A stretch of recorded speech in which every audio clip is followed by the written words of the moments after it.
With the Canadian parliamentary election in a dead heat just a day before Monday's vote, Prime Minister Justin Trudeau and his Conservative rival Erin O'Toole have appealed to their supporters to stay the course and avoid splitting the vote that could hand their opponent victory. It was back in August that Trudeau called a snap election 2 years early.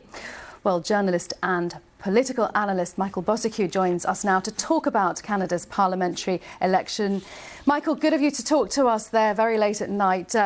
Just how much of a gamble was this for Justin Trudeau? Why did he call it after only 2 years? Sure. Well, good to be with you, Karin.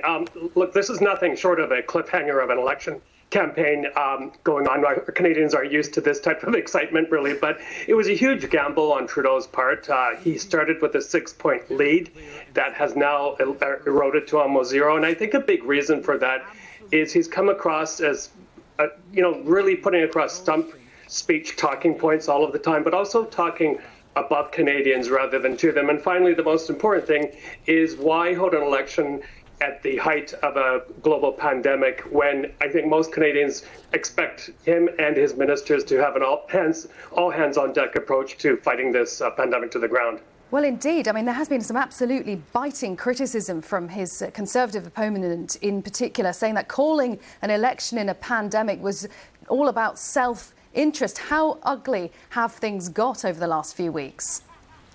Incredibly ugly. In fact, I think things ratcheted up over the past 2 or 3 days, with the pandemic really taking a bad turn in the western provinces of Alberta and Saskatchewan. In Alberta, there's a state of emergency right now. So that has given people like Erin O'Toole of the Conservative Party of Canada and also Jagmeet Singh of the NDP more kind of ammunition to attack Trudeau for holding this election during this critical time.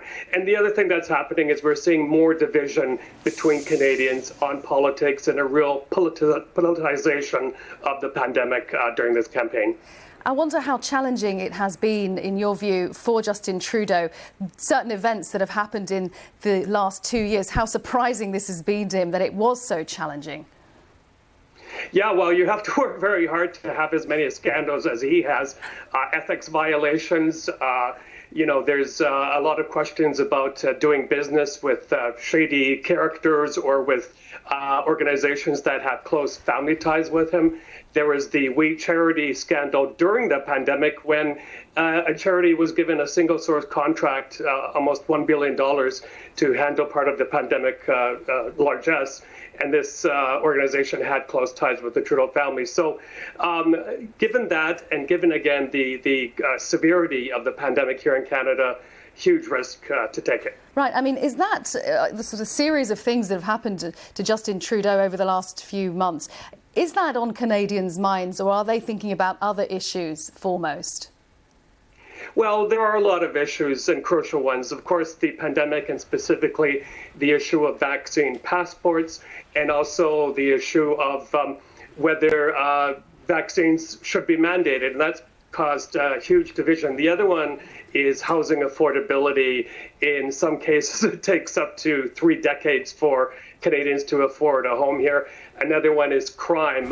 In my home province of British Columbia, for example, we're having an organized crime pandemic where fighting erupted a few months ago in front of Vancouver Airport. So all of these issues are top of mind for Canadians, and it's going to be a real test for Trudeau on whether he can get another 4 years to fight some of those issues to the ground. Right, so it is extremely tight. I heard one journalist describe this as from a cakewalk into a tightrope walk for Trudeau. I mean, do you think this gamble is going to pay off? Just about. I'm predicting, Karin, given the polls right now, a minority government for Trudeau. He's going to have to work once again with one of the minority parties, probably Jagmeet Singh of the NDP. But I think also, Karin, this represents a real erosion of the Trudeau brand, calling again a campaign during a pandemic. It's a stunning decline for him, and I think it might just quickly open up the way for the Liberal Party's Deputy Prime Minister, Chrystia Freeland, to take the helms of the party. Up until now, no one would have dared challenge Trudeau, but after what's happened with the scandals, with calling the election, we'll see another chapter of history unfold. Michael, thank you very much. So good to talk to you. Michael Bociurkiw, Canadian journalist and political analyst there, joining us, though, from New York as that election dawns on Monday.